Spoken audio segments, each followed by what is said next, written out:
Okay. Hello everyone, hello guys. Ito na ang pinaka most waiting ko, yung pinaka hintay-hintay ko noon pa man. Sabi ko sana magkaroon din ito sa cellphone, which is nandito na nga. So na-enjoy ko po talaga yung na to, yung ngayong kaganapan na to. So let's go. Tulad nyo rin po ba akong mahilig mag-research? So ito na po ngayon yung ayan po, screenshot po yan galing sa Google Safari. Tapos from photos, kinopy ko siya, tapos ipipaste ko siya sa YouTube.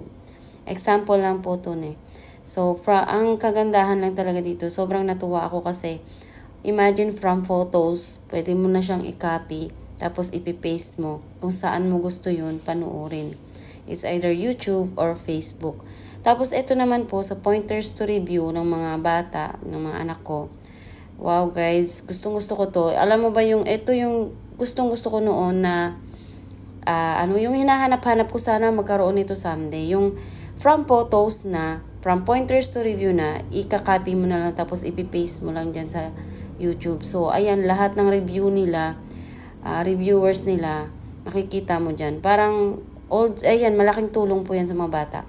Just copy lang sa from photos, na sinave natin mula sa Facebook o sa Messenger, sa group chat ng mga teacher, ayan, tapos ayan, ipipaste mo lang sa YouTube.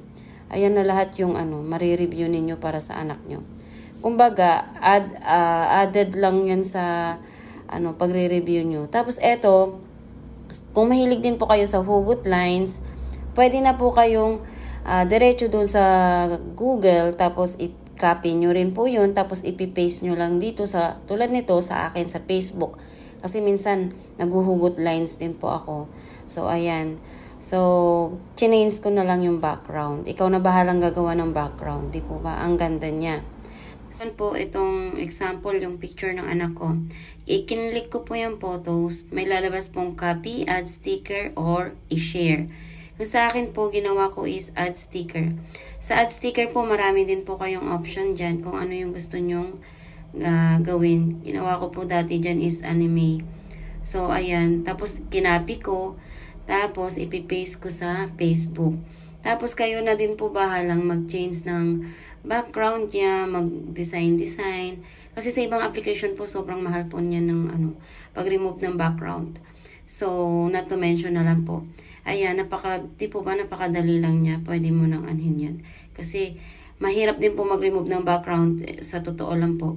Tapos, ito naman po sa halaman ko, from photos din po. Photos din po, pwede i-look up mo lang, i-click nyo lang po yan. Tapos, dyan na mismo, from that photos po, dadalhin ka na niya doon sa kung saan ka magre-research. Ayan po yung lumabas. So, lahat ng information about that plant, yung name niya, kasi lalo na kung di mo kilala yung halaman mo, siya na bahalang magpapakilala sa'yo, char.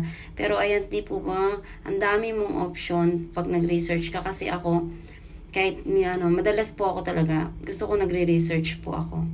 Tapos ayan, si Shami's cat ko naman, diba? Lumabas si Shami's cat, ayan, makikita mo na information about that cat naman po, diba? So, ang ganda po niya. As in, gustong-gusto ko po tong ng iPhone kasi halos nandito na lahat. Itong vase ko, hindi ko alam kung magkano ang presyo niya.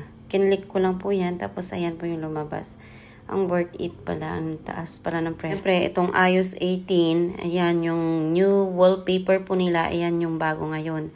So, ayan, kayo na po bahala mag-customize yung gusto nyong kulay. Example lang po yung kulay na yan, pero masyadong nakakasilaw po yan. Next, punta na naman po tayo sa password lock. Ayan po yung bago ngayong feature nila na Wi-Fi by QR code. Tapos, pag na-connect ka na sa Wi-Fi, mo na yung password ng kinonektahan mong Wi-Fi. So, thanks for watching!